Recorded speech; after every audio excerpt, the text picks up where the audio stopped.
할렐루야.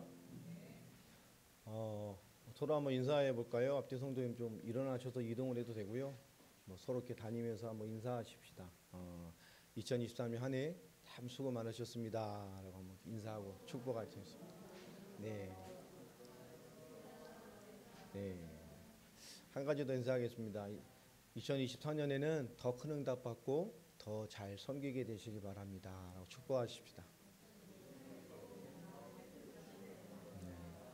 네, 예. 우리 윤성이는 말은 안 하고, 이러고만 있어요. 잠이 들게 가지고 내년에는 30분씩 일찍 오기를 기도를 해주시기 바랍니다. 본인도 아멘 했으니까 이제 말씀 전에 좀 편장을 좀 짧게 좀 나눴으면 좋겠습니다. 우리 먼저 원준이 좀 나와서 원준이하고 우리 강집사 저녁에 우리 예배 때는 우리 유집사께서 좀 간단하게 본인들이 받았던 응답들 좀 같이 나눴으면 좋겠습니다. 네,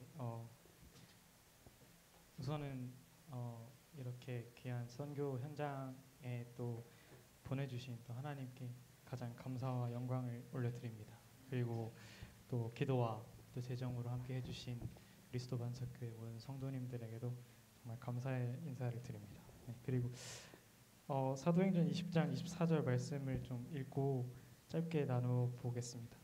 내가 달려갈 길과 주 예수께 받은 사명 곧 하나님의 은혜의 복음을 증언하는 일을 마치려 하면은 나의 생명조차 조금도 귀한 것으로 여기지 아니하노라. 아멘. 네, 이 말씀이 선교지에서 돌아와서 계속 저의 마음에 머리에 머무는 것 같습니다.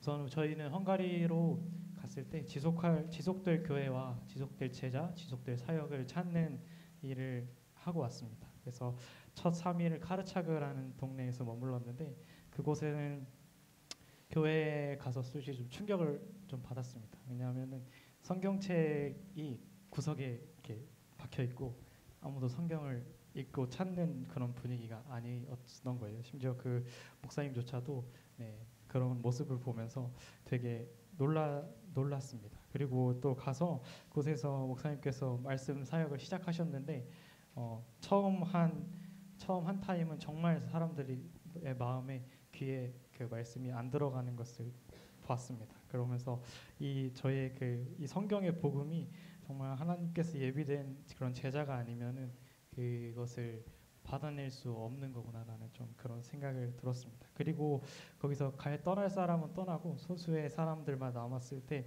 분위기가 좀 많이 바뀌는 것을 봤는데요.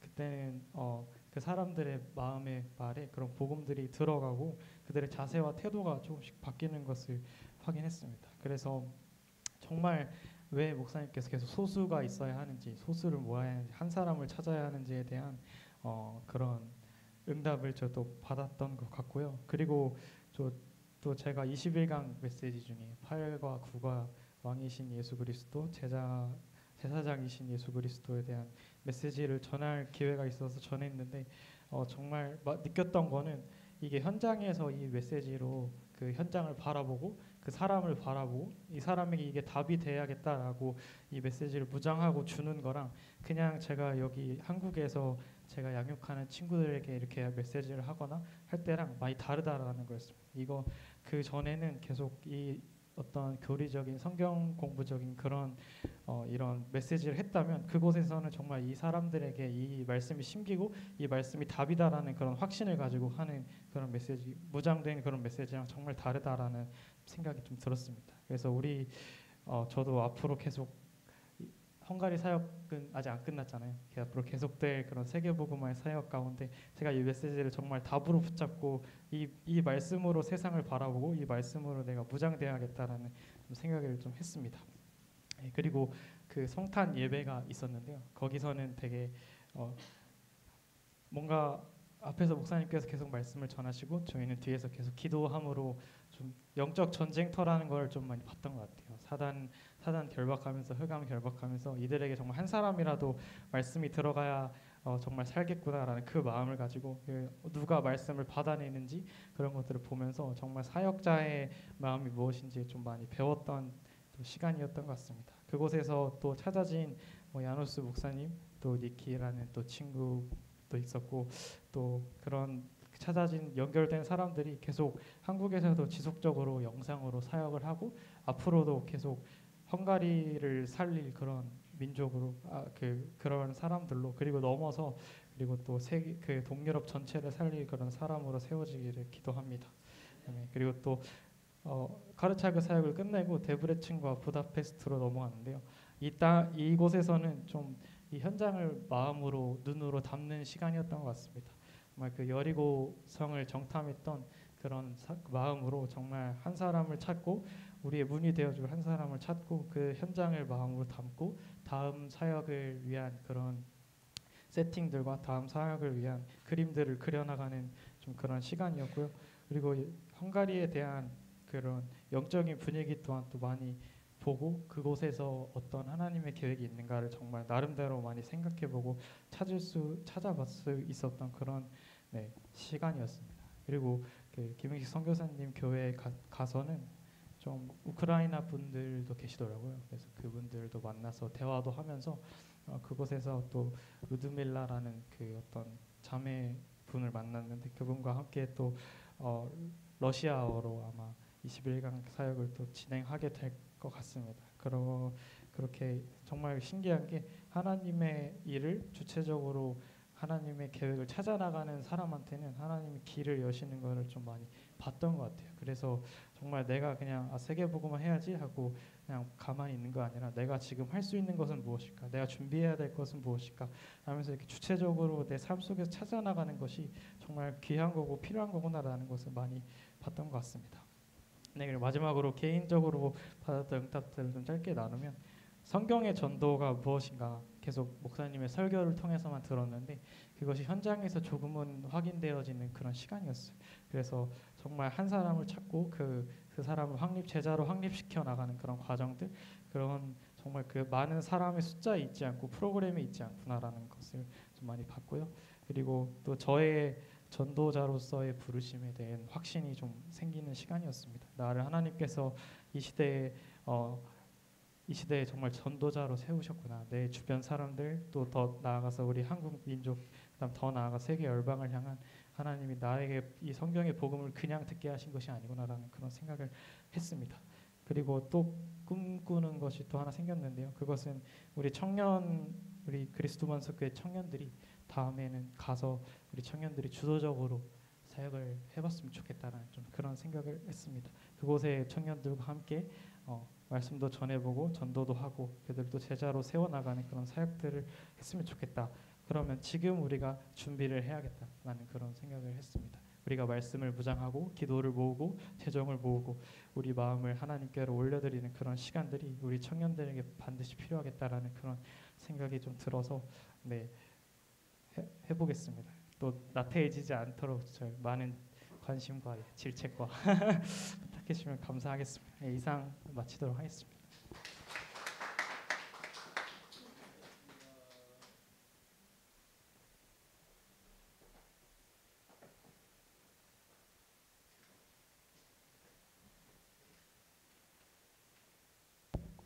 어, 네, 제가 느낀 거는 정말 복음이 없다. 정말 그 현장에 정말 너무 복음이 없다라는 게 가장 좀 가슴 아프게 느껴졌어요. 그러니까 처음 갔던 교회도 그러니까 7년이 지난 교회인데 성경책에 아예 비닐도 그냥 포장되어 있어서 구석에 처박혀 있고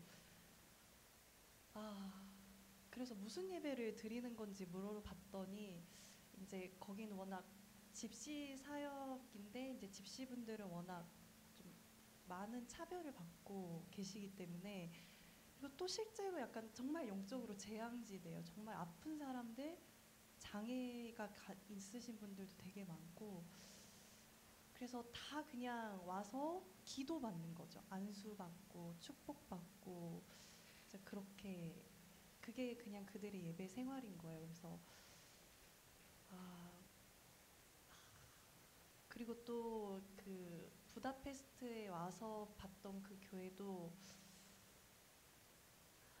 정말 메시지를 하는데 정말 성경의 그냥 교리를 전하시는데 뭐 함부로 판단할 수는 없지만 정말 이렇게도 복음이 없을 수 있나 너무 복음이 없다.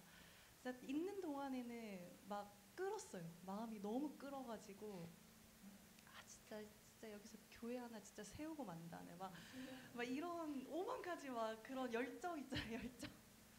진짜 이곳에 하나 교회 하나 세우고 만다. 막 이런 열정들이 가득했는데 또 뒤돌아보면은 세워놓고 또 그냥 복음을 듣게 해도 그들이 나 같은 사람 정도만 되면 어떡해? 막 이런 생각이 들더라고요. 그래서 결국은 깨달은 거는 내가 진짜가 되지 않으면 아무 의미가 없겠다. 똑같은 교회 만들어서 똑같은 내 수준의 성도만 만들 거라면 뭐 처음에야 이렇게 막 복음을 선포하고 깨어나는 모습들을 보더라도 결국 내가 진짜가 아니라 뭔가 지속할 수 있는 진짜가 아니라 그냥 정말 그냥 이들에게 뭔가 쇼맨십처럼 보여주는 그리스도라면 이것도 아니겠다라는 생각도 들면서 정말 조금 마음을 가라앉히기도 했고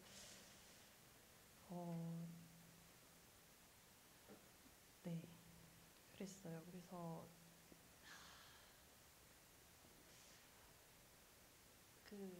이번에 제가 좀 다르게 느꼈던 거는 전에도 이렇게 사역을 가긴 했었지만 그때는 뭔가 그냥 목사님의 주도적인 사역으로 이제 끌려다니고 약간 보는 그런 사역이었었어요. 그래서 그때 갔을 때도 막 그곳 성도님들이나 뭐 이렇게 다시 뭐 인스타그램이나 페이스북으로 친구를 맺었는데도 불구하고 그 이상의 제가 소통은 하진 않았거든요. 그냥 뭔가 내 일은 아니라고 생각은 들었었던 것 같은데 이번에는 이제 한 명 한 명을 이제 목사님이 정말 사역자 입장으로 이렇게 자꾸 그 관점을 보게 하시고 좀 주도적으로 하는 것들을 많이 이렇게 심으셨거든요.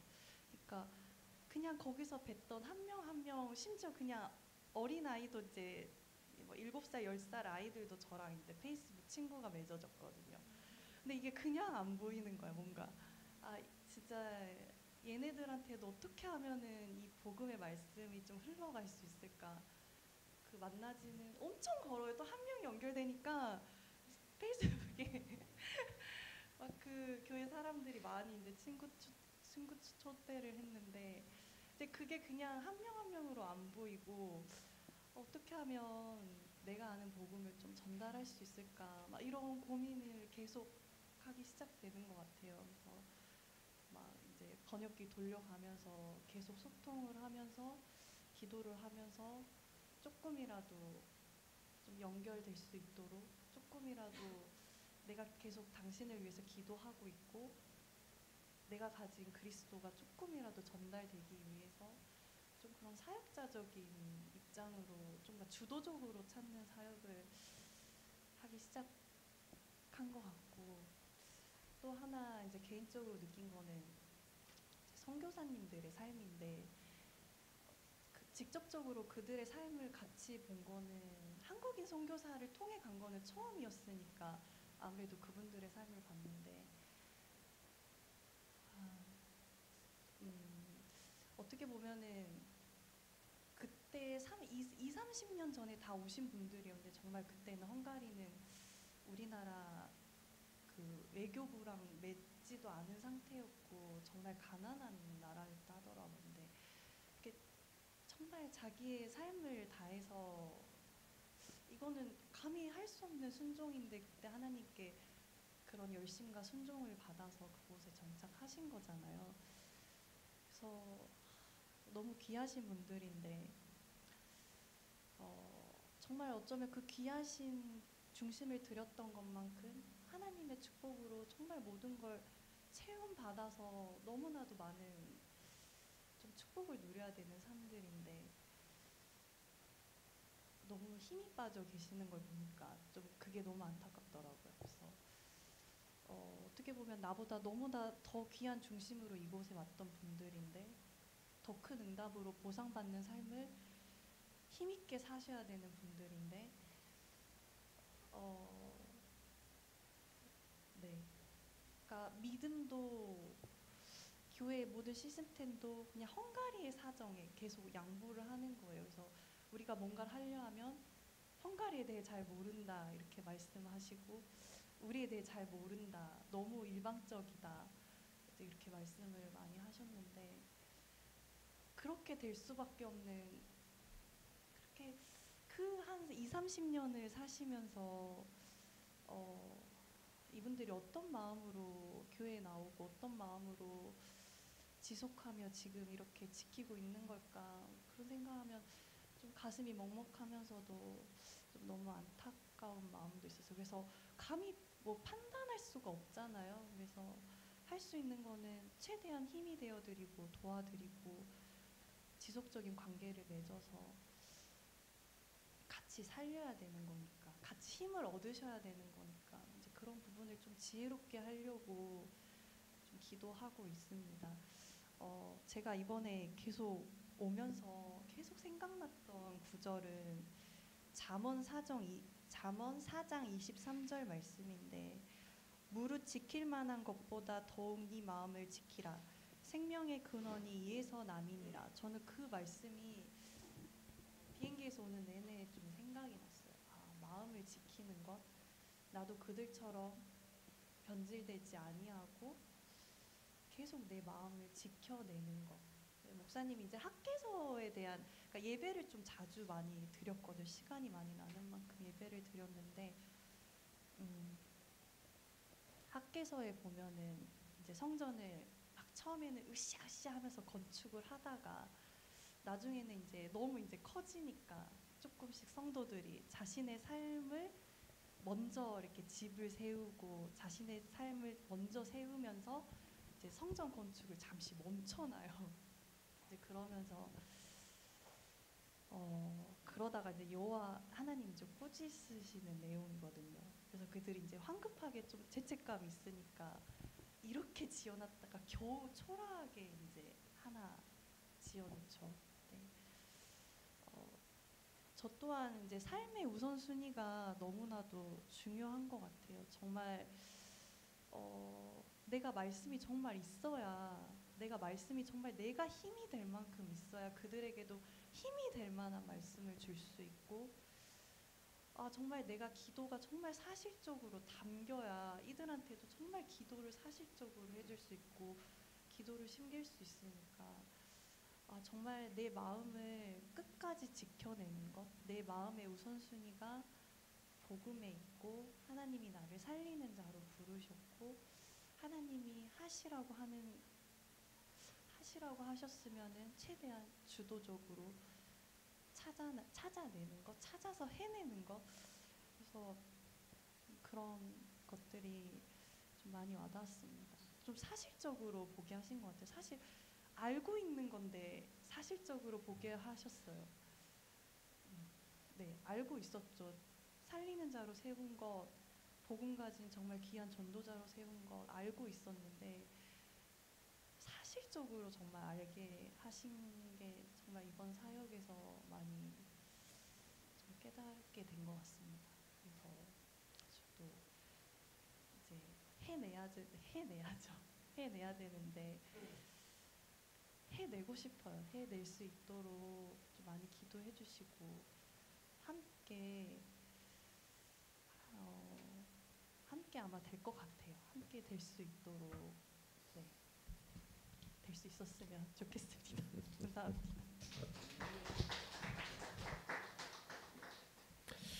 오늘 말씀 보겠습니다. 마태복음 9장입니다.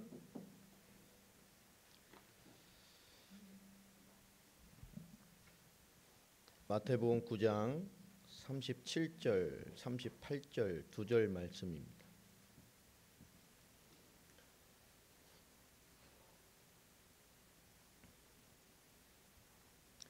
마태복음 9장 37절, 38절 두 절 찾으셨죠? 우리 같이 합독하겠습니다. 시작. 이에 제자들에게 이르시되 추수할 것은 많되 일꾼이 적으니 그러므로 추수하는 주인에게 청하여 추수할 일꾼들을 보내주소서 하라 하시니라. 아멘. 지금 세계 현장 뭐 헝가리도 마찬가지입니다만은 딱 이 현장들입니다. 우리나라도 마찬가지고요. 참 몇 년 만인 것 같아요. 제가 뭐 설교 준비를 전혀 안 하고 단에 섰습니다. 성경 구절 하나 가지고 섰습니다. 왜냐하면 오늘은 설교라기보단 하나님 우리에게 주시는 무언가를 좀 담는 시간이 됐으면 좋겠습니다. 우리가 하나님에 대한 신앙의 고백들을 참 많이 하지 않습니까? 창조의 하나님, 창세기 1장 1절부터 기록된 그 어마어마하신 창조의 하나님, 무에서 유를 창조하신 하나님, 이사야서 40장 8절 말씀에 영원하신 하나님, 영원 전부터 계셨고 지금도 우리를 주관하시고 우리 인생 끝까지 또 영원까지 우리 함께 하시고 우리를 주장하시고 영원하신 하나님. 그 하나님 지금도 신실하게 마태복음 5장 17절 18절 말씀 그대로 우리에게 말씀을 성취해 가고 계십니다. 일하시고 계시죠. 우리를 깨우시고 계십니다. 그 하나님 신실하게 하나님의 일을 하고 계십니다. 하나님 신실하게 하나님 일을 하고 계신데 그 속에 있는 우리 교회는 나는 누구인가? 이것이 우리에게 가장 진실한 질문이 될 것입니다. 저희는 보내는 선교사, 섬겨내는 선교사, 또 현장을 가는 선교사 많이들 있습니다. 앞으로도 현장을 가게 될 진정한 기도를 좀 품으시고 현장을 함께 보셨으면 좋겠습니다. 우리 러시아로 번역된 교재가 있잖아요. 이제 아마 우크라이나어로 번역이 또 될 것 같습니다. 루드밀라라는 사모님을 좀 만나게 돼서 헝가리 가서 가장 헝가리 같지 않은 밝은 사람을 한 명 찾았습니다. 그게 우크라이나에서 오신 사모님이십니다. 남편분은 헝가리 분이고 그 사모님 우크라이나 분이었는데 그분이 둘이 만나시면서 헝가리 목사님 또 우크라이나 사모님과 함께 우크라이나 사역을 하시다가 우크라이나 전쟁 때문에 헝가리로 오셔서 지금 그 모퉁이들 교회와 연합해서 사역을 하고 계신데 역시 헝가리 분이 아니라 밝더라고요. 헝가리 너무 어두워요. 사람들이 이해할 수 없을 만큼 어두워요. 아마 본인들은 모를 겁니다. 거기에 계신 귀한 선교사님과 목회자들도 어두워요. 생각이 어둡고 판단이 어둡고 하나님이 숨어있는 역사를 보기엔 너무 여유들이 없어요. 영적인 눌림을 넘어서서 제가 볼 땐 거의 정신병 초입 단계에 온 것 같이 너무 어두워요. 하나님의 밝은 답을 못 찾는 것 같습니다. 하나님의 사명으로 왔지만 이제 뭔가 알기 때문에 은혜 받았기 때문에 이 땅 살리러 왔기 때문에 사명은 있지만 지금 어떻게 할 수 없는 입장이 되다 보니까 제가 잘하는 말이죠. 발톱 딱 세우고 딱 받고 버티고 있는 거예요. 가지도 못하고 도망도 못 가고 지금 앞으로 갈 힘도 없어요. 뒤로도 못 가잖아 이제.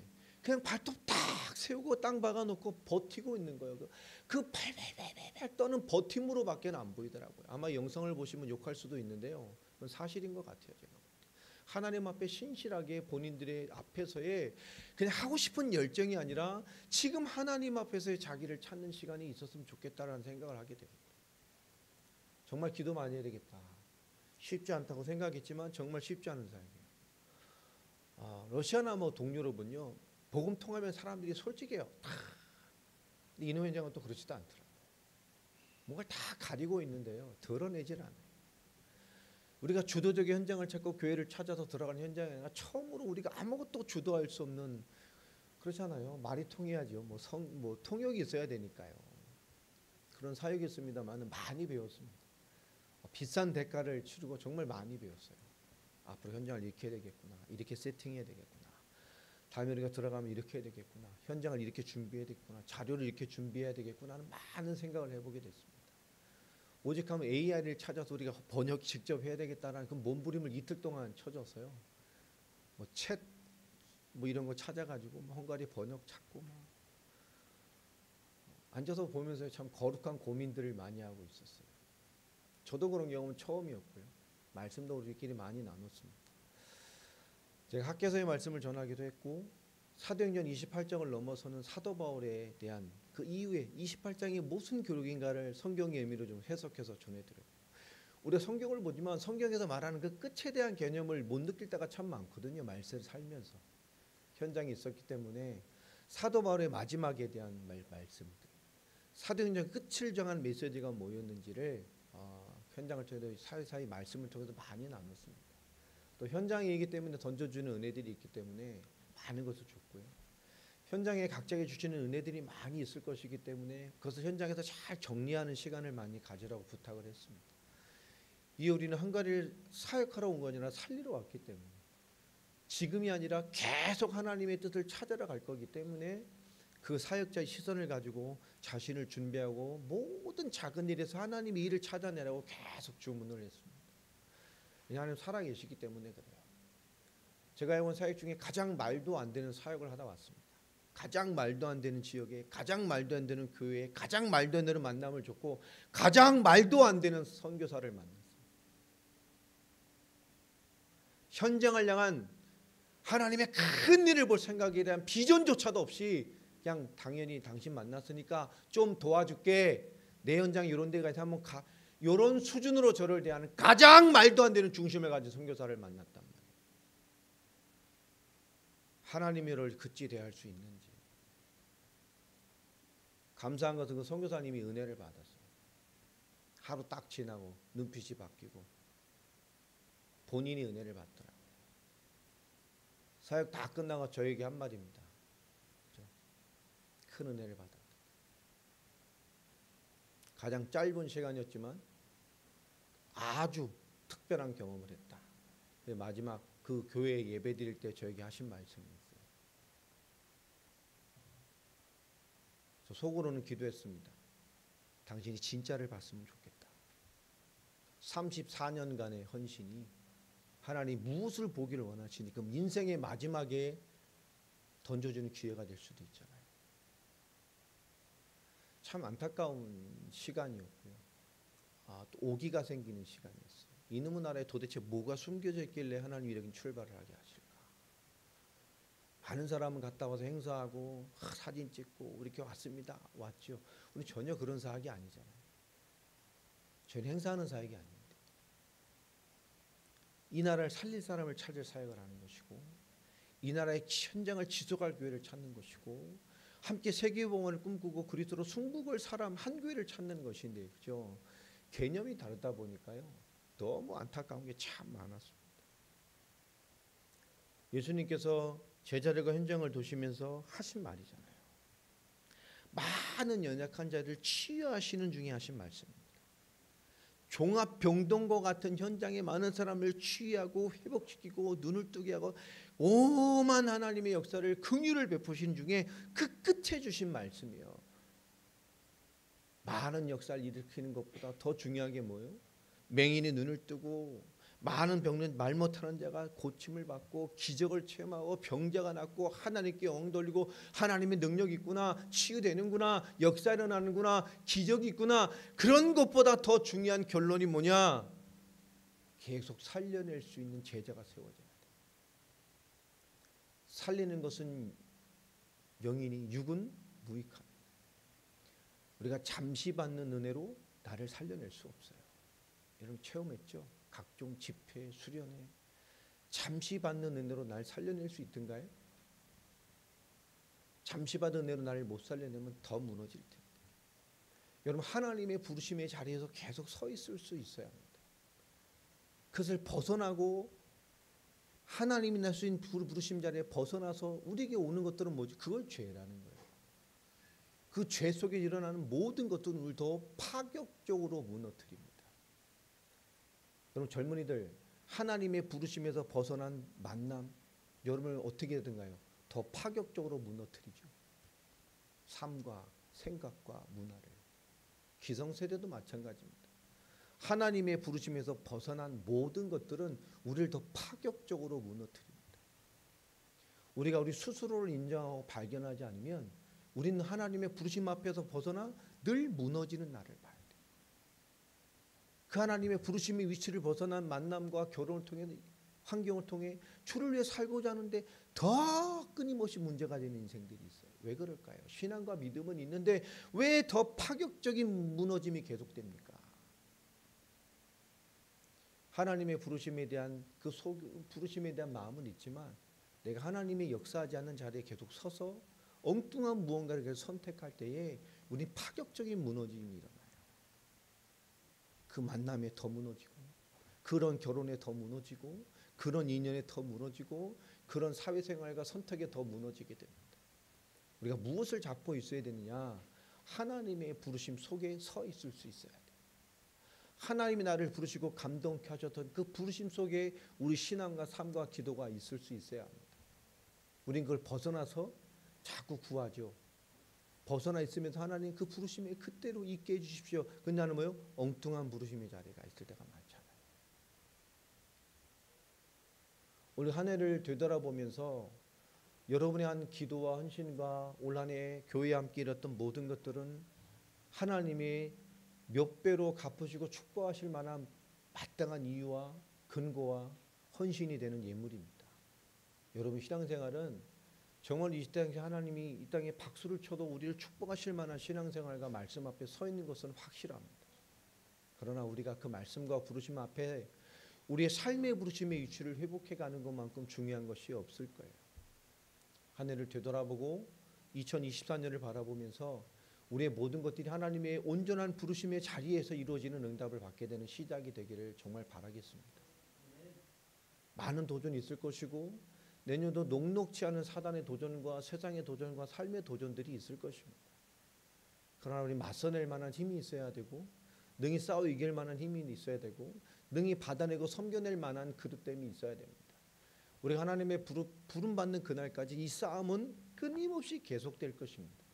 우리를 유혹하고 우리를 위협되게 하고 우리에게 위기감을 느끼게 만들어서 결국 하나님과 단절되게 만들 만한 사단의 도전과 세상의 도전은 끊임없이 계속될 거예요.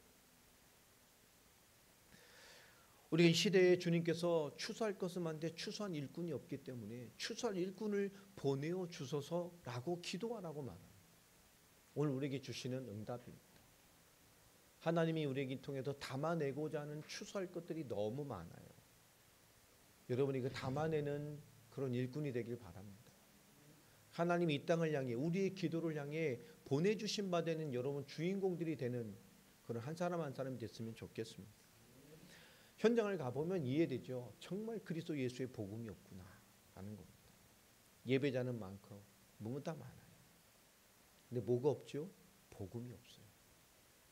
복음이란 것, 구원이란 것, 은혜란 것, 그런 감격이라는 것의 뉘앙스와 분위기는 다 있습니다. 근데 실체가 빠져 있어요. 정말 성경에 복음이 없어요. 정말 성경에 복음이 없어요.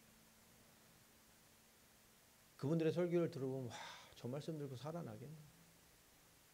저 말씀 듣고 살아나. 여러분들도 그런 말씀 한 1년 들으면 다 영적인 병자가 될 거예요. 없어요. 아무것도 없어요. 살려내야 되는데 살릴 수가 없어요. 선교사님 자녀들도 은혜를 못 받으니 은혜 받기 위해서 이런 선장, 저런 현장, 저런 훈련, 저런 집회, 저런 단체에 가서 채우고 있더라고요. 본인들이 회개를 해야지.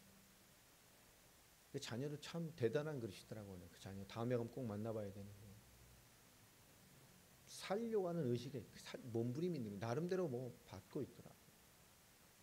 여러분 1세대의 그런 뿌리가 되고 버텨내고 지금까지 왔다면 이제 하나님 역사를 잘하게 하고 열매 맺게 하고 그 열매에 대한 하나님의 계획이 계속되는 일을 누군가는 해야 합니다. 다음 현가를 가게 되면 헝가리에 있는 현지 교인들 제일 큰 교회, 지역의 큰 교회를 찾아가서 목사들을 만나볼 참이에요. 현지를 직접 만나봐야 되겠다. 정말로 통역 데리고 우리의 사역을 소개하고 우리의 꿈꾸는 걸 설계하고 그 비전과 현장을 향해 정말 꿈꾸는 자들이 있는지 그런 교회를 탐방에 대한 생각을 많이 해보게 됩니다. 또 같이 가게 되면 우리 청년들이 있다면 기도하세요. 지금부터. 원준이가 했던 것처럼 정말 자신을 준비하고 사역자로 준비하고 여러분 이런 신앙생활 이렇게 멍하고 띵하게 할 시간이 없어 지금. 여러분 준비해야 돼요. 여러분이 가진 은혜, 여러분의 기도, 여러분의 말씀 가지고도 살아날 현장이 전 세계에 깔려 있어요. 멈춰 있을 필요가 없어요. 여러분, 하나님 앞에 내가 누구고 하나님 나를 준비하신 이 지금의 시간표에 내가 어느 정도 가치가 있는지를 발견해내야 그 가치로 살게 되잖아요. 여러분의 가치로 발견되지 않으면 하나님을 믿고 있어도 하나님이 내게 가치가 되지 않기 때문에 신앙의 원리로만 승부를 건단 말이야. 하나님 나를 회복시켜 주세요. 은혜 주세요. 환경을 해결해 주세요. 힘을 주세요. 열매로만 확인하려 한단 말이에요. 내 가치가 확인되지 않으니까 우리 결과로만 하나님의 뭔가를 확인하려 할 때가 너무너무 많습니다. 여러분의 가치가 확인돼야 돼요. 내가 누구인지를, 내가 받은 복음이, 내가 듣게 한 말씀이, 나를 통해 꿈꾸게 하신 것들이 하나님 앞에 저 현재 얼마나 사실이 되는지를 봐야 우리는 이 지금 와서 내 삶의 사실로 살아낼 수가 있어요. 껍데기만 보지 마요. 껍데기만 보고 와서 껍데기만 하는 사람이 얼마나 많습니까? 겉으로만, 실제 인생을 담지 않고, 내 삶에도 실제 부르심의 자리에 있지 않고 엉뚱한 자리에서, 여러분 그게 죄라니까. 그때 만나는 만남이 계속 우리를 파격적으로 타락시켜요. 그때 만나는 사건이 우리를 파격적으로 타락시킨다. 그때 만나는 경험하는 일들이 우리를 더 하나님과 멀어지게 만들어요. 파격적으로. 그런 경험들 없습니까? 사실입니다. 부르심의 위치에 벗어난 우리의 일이, 우리의 사건이, 만남이, 관계가 전부 파격적으로 우리를 무너뜨린다니까. 그 하나님 앞에 알고 있는 은혜로 무언가 결과와 열매를 하나님께 바라보고 살아요. 대부분이 이런 신앙생활이죠. 부르심의 위치에 가 있지 못하는 거예요. 부르심의 자리에 서 있지 못하는 거예요.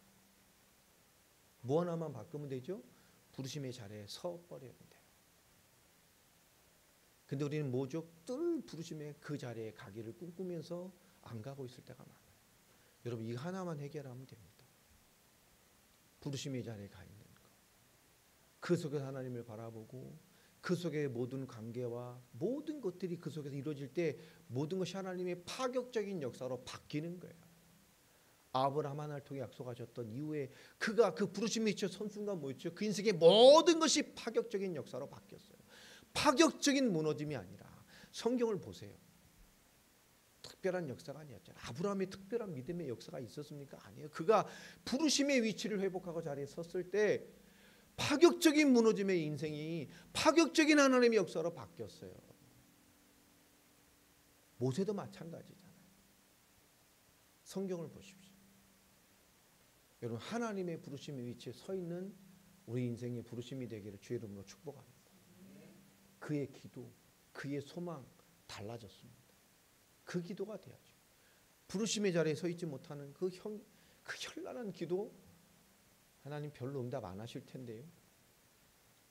내가 하나님의 부르심에 합당한 자리에 서 있지 않고 거기서 외쳐야 되는 그 결과를 향한 많은 기도, 결국 그거잖아요. 결과를 얻어내는 기도. 하나님 안 들어주실 텐데 힘들 겁니다. 결국 그 기도는 뭐죠? 결국 내 힘, 내 능력을 하고 있는 거잖아요.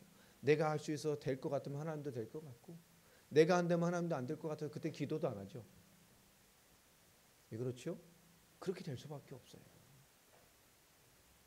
성경은 그걸 통해서 계속 그 두 가지의 모습을 보여주고 있거든요.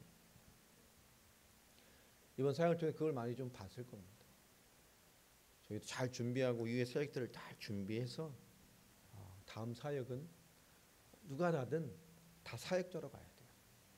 아침부터 저녁까지 뛰는 사람이 돼요. 정말로 현장 사역을 하나님 나를 사용하심이 확인되면 그다음부터 겁이 날 게 없어요. 하나님의 쓰심을 알게 되면 그다음부터 계산할 필요도 없어요. 하나님 응답의 현장이 있다는 것을 정말 확신하게 되면 프로그램 쓸 필요도 없어요. 하나님 나를 통해 하실 일을 하면 됩니다. 우리의 이 땅에서의 신앙생활도 그러해야 돼요. 끊임없이 무던히 하나님 하실 일을 해나가야 됩니다. 여러분, 업앤다운이 없어야 돼요. 업앤다운이 없어야 돼요. 계속 뭐 그렇게 좋은 것도 없고 그렇게 싫은 것도 없고 뭐 이렇게 되면 뭐 그렇게 돼요. 얼굴이. 저도 그렇잖아요. 이게 좋은 건지 싫은 건지 얼굴이 그렇게 돼버려요. 이게 막 특별히 좋은 것도 없고 특별히 나쁜 것도 없고 뭐 그냥 특별히 기분 좋은 것도 나쁜 것도 그래요. 늘. 그렇잖아요. 와, 저분 이렇게 별로 감정이 없는 것 같아요. 그렇게 돼요. 뭐 좋은 것도 없고 세상이 좋아봐야 뭐가 좋아요. 그렇죠? 이게 좋아봐야 뭘 좋냐고. 2, 3일 좋다 끝이지. 옷 좋은 거 사봐요. 뭐 좋아요. 뭐 한철 입으면 끝이지. 그렇잖아요. 그 한철 지나면 10,000원짜리 옷 입으나 10만 원짜리 입으나 그게 그 옷이고 세상에 좋은 게 어디 있어요. 호들갑 떨어봐야 호들갑 떨면 뭐 할 거예요. 세상에 좋은 게 어디 있어. 나쁜 것도 어디 있고 뭐 그게 그거예요. 그게 저 얼굴이 이래요. 늘 감정도 없고 뭐 그게 그렇죠. 그렇잖아요. 막 신앙 좋은 사람 만나봐요. 그렇구나. 또 뭐 바닥 치는 사람 만나도 그렇구나. 그래요.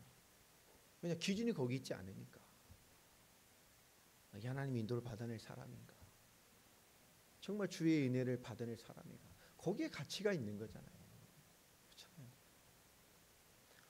오늘 예수님께서 그 많은 역사 이후에 엄청난 역사를 막 일으킨 그 끝에 있는 거거든요. 이게 딱 그 마지막 아닙니까? 이후에 바로 뭐가 시작되죠? 현장 파송입니다. 산상보훈 이후에 정말 모든 교력이 뭐죠? 종합병원 사역이에요. 예수님의 종합병동 사역. 영적으로, 정신적으로, 육체적으로, 심리적으로, 환경적으로 인생에 있는 모든 재앙을 해결하는 답이 누구다? 나다라는 걸 보여주십니다. 사망까지도 해결할 답이 누구다? 나다라는 거예요. 그러면서 그 마지막에 하신 말이에요. 추수할 것은 많되 일꾼이 적으니 그러므로 추수하는 주인에게 청하여 추수할 일꾼을 보내어 주소서 하라. 그리고요 현장에 파송합니다. 왜요? 이 말을 이해하라. 현장에 얼마나 복음이 없는지, 현장이 얼만큼 죽어가고 있는지, 현장이 얼마나 복음 외에 다른 잡을 잡고 살아가는지. 전부 복음 없어요. 예수를 그리스도로 메시아로 믿는 믿음이 없다니까. 전부 뭐지요? 기적과 체험과 나를 채우고 회복시키고 부유하게 만들고 잘 살게 만들고. 내가 결론적으로 바라는 것들을 채워줄 예수밖에 없어요. 병 나으면 뭐 할 겁니까? 돈 많으면 뭐 할 겁니까? 나에게 평강을 주시고 하나님 주신 축복을 채워주시면 뭐 할 겁니까? 진짜 그것들을 채워낼 수 있는 사람들이 돼야 되고, 채워내는 증인들이 돼야 되고, 채워내는 역사가 있는 사람들이 돼야 되죠. 주님께서 세상에 요구하시는 것은 추수할 일꾼입니다. 추수할 일꾼을 보내어 주시라고 말해요. 이런 걸 한 사람 한 사람 되길 원합니다. 그 부르심의 자리에 서 있어서 시작이 돼야 돼요. 우리에게 더 많은 숙제들을 주셨고, 저 많은 고민들을 주셨고, 작지만 그 작은 일에서 하나님의 계속된 일을 찾고자 하는 사역자의 마음을 심어주고 싶었던 제 응답들은 좀 된 것 같아요. 우리에게 주어지다면 하나님은 전능한 하나님이 실수가 없는 하나님이 지금 여기 이곳에 나를 있게 하셨다. 아멘입니까? 무엇을 찾는 건 나의 몫이에요. 실수가 없는 하나님 지금 여기 이곳에 우리를 하나 되게 하셔서 하나의 말씀 앞에 하나의 하나님의 시선을 보게 하십니다. 오늘 말씀 제목이 있는 것처럼요, 복음의 담난자의 시선이 무엇이냐, 하나님의 부르심의 위치에서 우리는 새롭게 눈을 떠야 합니다. 내가 원하는 결론이 아니라 하나님 내게 역사하는 부르심의 자리에 서면 그 모든 것이 파격적인 하나님의 역사로 하나님이 이끌어 가셨어요. 성경의 모든 기독입니다. 그 바울마저도 이 위치에서 벗어났을 때 어떤 일이 벌어졌죠? 사도행전에 아덴사에게 참패를 하잖아요. 하나님은 명확합니다. 우리가 꿈꾸는 결론을 바라보는 것을 하는 역사하는 것이 아닙니다. 우리가 하나님의 부르심의 그 자리에 서서 나를 회복시키고 그 부르심에 서 있고 있을 때에 하나님 그 모든 것이 파격적인 역사로 우리를 변화시키고 이끌어 가셨습니다.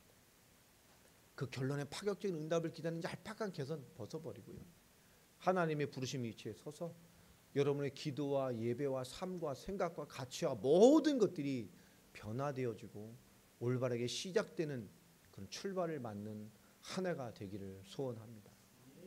더 여러분을 축복하시고요, 내년은 예배부터 많은 것들을 좀 바꿀 셈입니다. 그렇죠?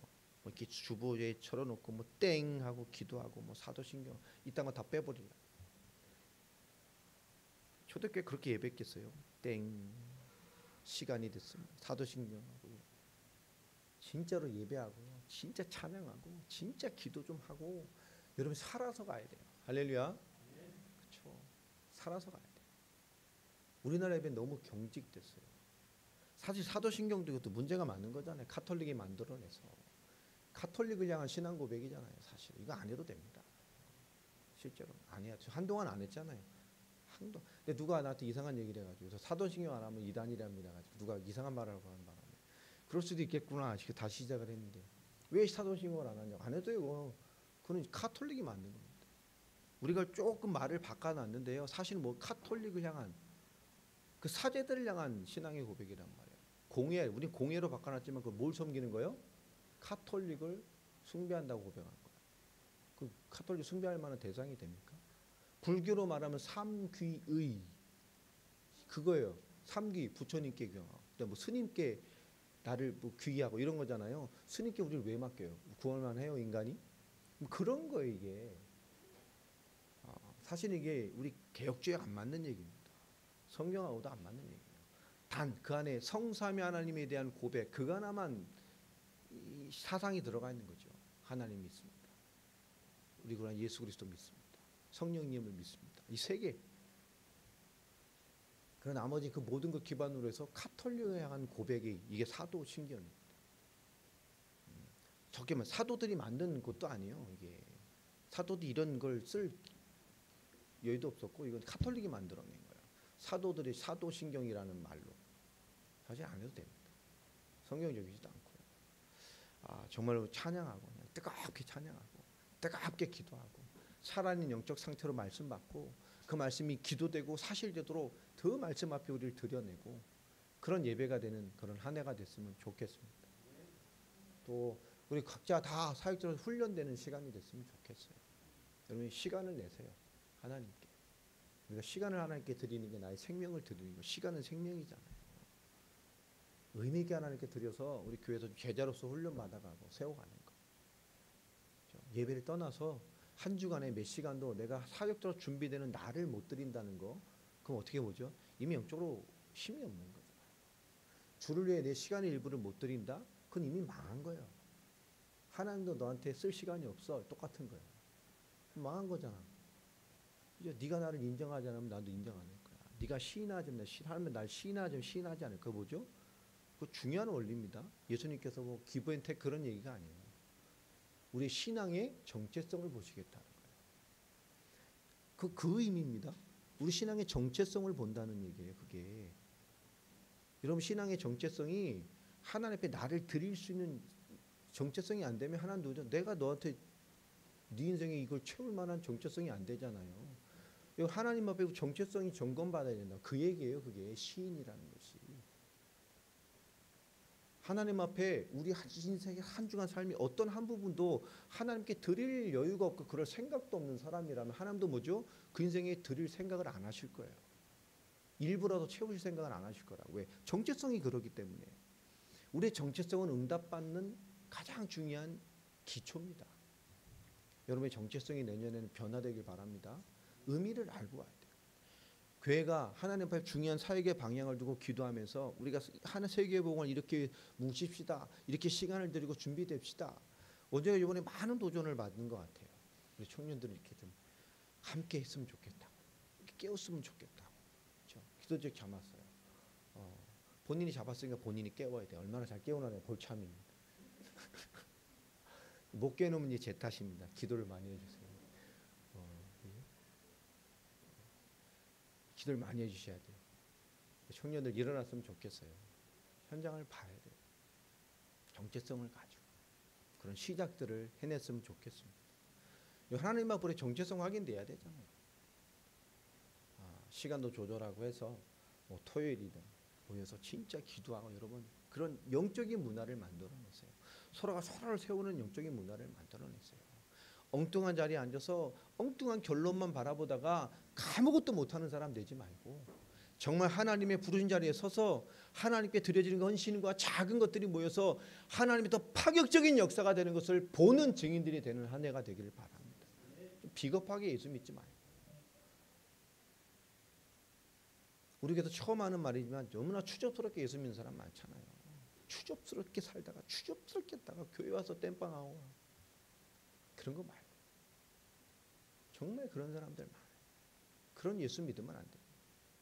하나님의 긍휼을 베푸시고 하나님이시기에 은혜를 베푸시만 우리 신앙의 여러 가지들이 하나님 앞에 올바른 부르심 위치에 서 있어야 합니다. 세 번째로 안타까운 것은 말씀을 지속할 것에 대한 답을 가진 사람들이 많지 않아요. 선교사님들도 마찬가지입니다. 가서 예배드리고 위로해주고 사랑해주고 그게 지속의 비밀이 아니거든요. 지속의 비밀은 답을 계속 주는 것입니다. 복음이 계속 답되며 현장이 답되며 하나님의 일이 답되게 만들어줘야 된단 말이에요. 그 시선을 가질 때 우리는 모든 것에서 자유로워져요. 여러분 무엇이 답됩니까? 세상이 주는 답들이 많잖아요. 세상이 주는 위로가 많다니까요. 사랑, 재미, 돈을 버는 거, 성공하는 거, 뭔가 학문적으로 깨달아가고 어떤 위치로 올라가는 거. 그렇죠? 세상에 얼마나 많은 위로가 있어요. 오락도 얼마나 여러 게임도 얼마나 많은 위로를 줘요. 막 레벨업이 될 때 막 엄청난 막 위로가 되지. 막 성취감이 오고 빌어먹을 그죠? 그 정도로 하나님께 승부를 걸어봐도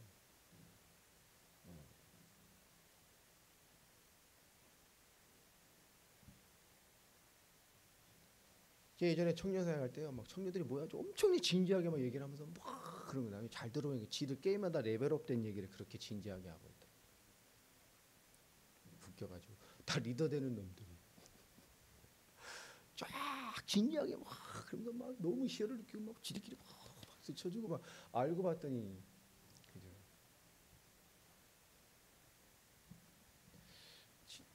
많은 생각을 해보게 됐어요. 신앙생활 현착이 하는 애들이 아니에요. 잘하는 애들이. 그런데 진짜 희열은 어디서 받는 거예요? 네. 손가락에 신 내렸냐? 했더니 웃으면서 이 손가락에 신 내린 사람들 많잖아요. 여러분 하나님의 인도를 받아내는 건 정말 우리 인생을 어떻게 드리느냐에 있다니까요. 진짜로. 생각이 아니라 올바른 드림이 있으면 좋겠습니다. 더 우리가 해야 될 일 네 번째는 뭐지? 현장을 이해시키는 수준과 과정을 가지고 있는 사람이 돼야 돼요. 현장을 이해하고 있어야 돼요. 또 누군가 그걸 이해시키고 뭔가를 줄 수 있는 과정을 답을 가지고 있어요. 누가? 여러분 한 사람 한 사람들이. 아멘입니까? 그리스도의 복음을 이해하고 있고 그리스도를 만난 답이 무엇인지를 판단할 수 있어야 돼요. 줄 수 있어야 되고 말씀을 지속할 수 있어야 되고 현장을 이해시킬 수 있는 사람이 돼야 됩니다. 그건 목사 일이 아닙니다. 복음을 가진 우리의 일이에요. 청년들 2024년에는 그런 것으로 하나 뭉쳐보세요. 나이 이런 게 아니에요. 세대 차이 이런 게 아니에요. 세대 차이는 있어요. 저도 많이 있어요. 저하고 24고도 가니까 세대 차이가 있더라고요. 문화가 달라. 정서가 달라. 그렇잖아요. 정서가 달라. 벌써 다르죠. 저는 군번이 91년도 군번이에요. 군번호가 91년도. 벌써 다르잖아요. 저희는 뭐 삽 들고 나라를 지켰던 때고. 저는 군인 뭐 삽하고 납밖에 더 있어요. 일하다 온 것밖에 없어. 나라 지키. 이등병 때 월급이 6,900원. 병장 때 12,800원인가. 지금 50만 원, 70만 원 받는다며요. 벌써 질이 틀리잖아요. 10,000원 받고 일했던 군대하고 70만 원 받는 군대하고 어떻게 다르겠지? 다르지. 시대가 다르지. 지금 얼마나 이 용돈을 잘 주는지 뭐 많이 보급도 뭐 다르잖아요. 어느 것 다. 시대 변화는 변할 수 없지만 우리의 복음의 정신은 변할 수가 없는 거야. 예수님부터 지금까지 시대에 맞출 수 없는 겁니다. 사람에게 맞출 수 없는 거예요. 여러분 교회 신앙생활은 사람에게 맞출 수 없는 거예요. 아멘입니까? 시대 문화에 맞출 수 없는 거예요.